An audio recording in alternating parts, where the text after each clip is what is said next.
tout cas pour l'instant une course sans problème. Il suffit qu'on le dise. Incendie. Oui, avec un crash qui a été certainement très...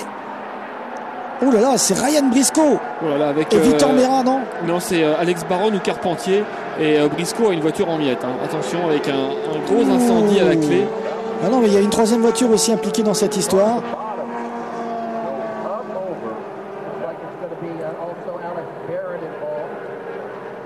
Et au moment où on disait que cette course se déroulait plutôt pas mal, il y a eu un crash absolument phénoménal, un crash très violent. On espère que Ryan Briscoe va bien, parce que quand on voit l'état de cette voiture, alors c'est pas qu'il y a 3 voitures, c'est qu'il y a une voiture coupée en 2. Ah oui, c'est des images qui nous rappellent de très mauvais souvenirs, évidemment. Le moteur s'est détaché complètement, s'est désolidarisé du châssis.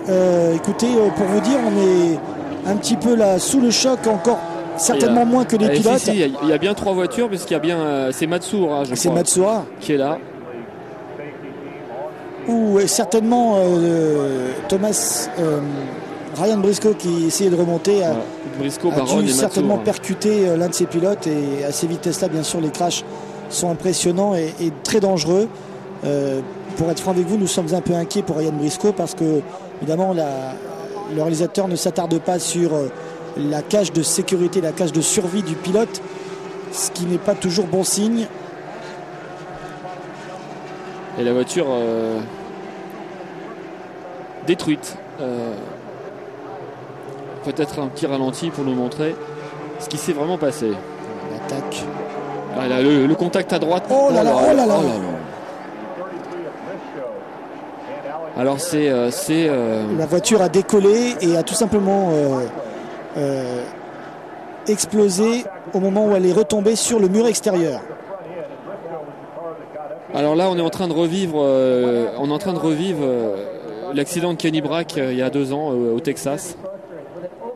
C'est extrêmement violent, oui, extrêmement impressionnant, et pour tout dire, c'est choquant. Voici le moteur de Ryan Briscoe.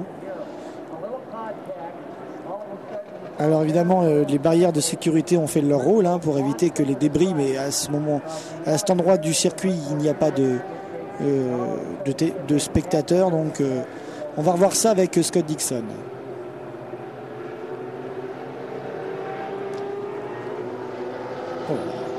Le contact avec Briscoe, qui a envoyé sa voiture complètement à plus de 2,50 m du sol, voire même 3 mètres. C'est le parallèle avec l'accident de Kenny Brack d'il y a 2 ans, c'est que en fait la voiture décolle et s'accroche, dans les grillages. La différence, c'est que quand Kenny Brack s'était crashé, il y avait du public derrière.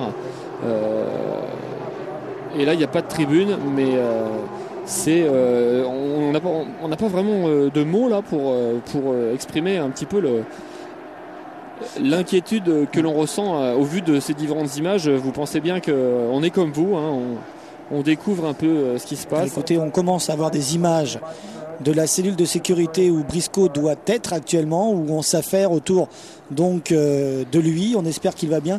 Bon, évidemment, ces images sont impressionnantes, parce que il faut comprendre que ces voitures sont un petit peu fabriquées en 3 parties.